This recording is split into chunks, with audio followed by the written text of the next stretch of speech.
saya melihat substansi dari visinya malah tidak kelihatan. Yang kelihatan justru saling menyerang, yang sebetulnya nggak apa-apa, asal kebijakan, asal policy, asal visi yang diserang, nggak apa-apa. Tapi kalau sudah menyerang personal, pribadi yang tidak ada hubungan dengan konteks debat tadi malam mengenai hubungan internasional, mengenai geopolitik, mengenai pertahanan dan lain-lainnya, saya kira kurang memberikan pendidikan, kurang mengedukasi masyarakat yang menonton, sehingga debatnya memang perlu diformat lebih baik lagi, ada rambu-rambu sehingga hidup.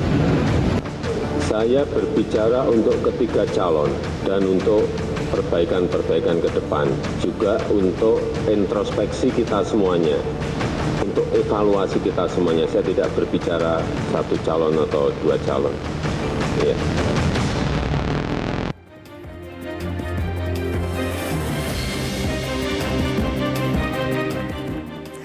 Kembali lagi di kontroversi, pemirsa. Jadi Mas Adi, pertanyaan saya sebelum jeda tadi adalah apakah pernyataan Presiden ini jangan-jangan by design juga memang sengaja dikeluarkan ketika Pak Jokowi merasa pasangan yang didukungnya perlu dibela? Ya tentu sengaja untuk menyampaikan bahwa dalam debat itu jangan personal, jangan ada hal-hal yang sifatnya intensi personal, itu pasti disengaja. Tapi kan Pak Jokowi membantah kalau ini dianggap sebagai dalam tanda kutip untuk membela Pak Prabowo Subianto, bahwa ini disampaikan untuk nomor 1, nomor 2, dan nomor 3 ya. Meski kalau kita melihat, membaca statement-statement netizen ini tidak lahir dalam ruang hampa.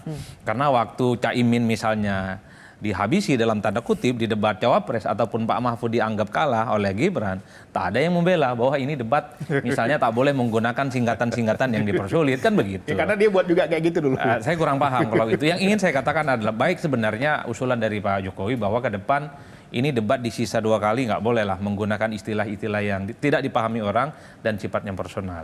Yang ingin saya katakan sebenarnya dalam debat itu satu hal, bahwa masyarakat kita ini sebenarnya bukan pemilih rasional seperti di negara-negara maju seperti di Amerika. Debat itu semacam panggung gladiator, main gebuk-gebukan, bahwa kalau dia jago ngomong, fakta yang terukur, tapi dia punya intensi mengkritik dan menghajar lawan, itu kan dianggap sebagai pemenang. Di tengah pemilih yang rasional, pemilih kita itu kan psikologis sebenarnya, bahkan sangat emosional. Tidak melihat apa argumentasi, tidak melihat apa data-data. Yang dilihat seringkali, kasihan banget nih dikritik mulu, kasihan banget dibully. Kan itu yang muncul, kenapa misalnya ada yang nangis dan seterusnya dan seterusnya. Khawatirnya panggung gladiator yang diharapkan oleh pemilih rasional ini tidak mendapatkan simpati, terutama di kelas menengah ke bawah yang memang melihat debat itu ya adalah ajang untuk saling puji, saling rangkulan dan saling mendoakan. Makanya saya bilang, kalau begitu modelnya ya jangan debat. Ini main sepak bola aja saling dukung gitu ya. Kalau saling mendoakan ini anggap aja majlis taklim, kira-kira begitu Pak. Ini yang saya kira memang bahwa kalau saya melihat dalam perdebatan yang ketiga ini, satu kok tujuannya, yaitu adalah selain posisi tentu ingin mendapatkan insentif politik elektoral kok. Kenapa Anies gaspol sejak awal, langsung ke gigi 6?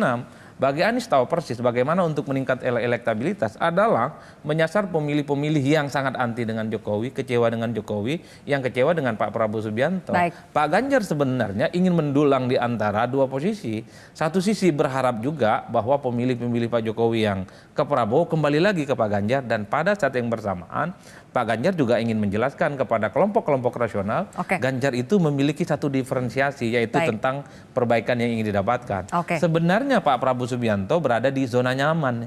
Ya, zona nyaman apa? Ini kan adalah sebagai titik temu dari diehard pemilihnya Jokowi dan diehard pemilihnya Pak Prabowo Subianto. Jadi nggak nyerang ataupun berdiam diri. Kalau kita bicara tentang elektabilitas, Pak Prabowo ya angkanya stabil sebenarnya. Tapi beda ceritanya Anies dan Ganjar. Jelajahi cara baru mendapatkan informasi. Download Metro TV Extend sekarang.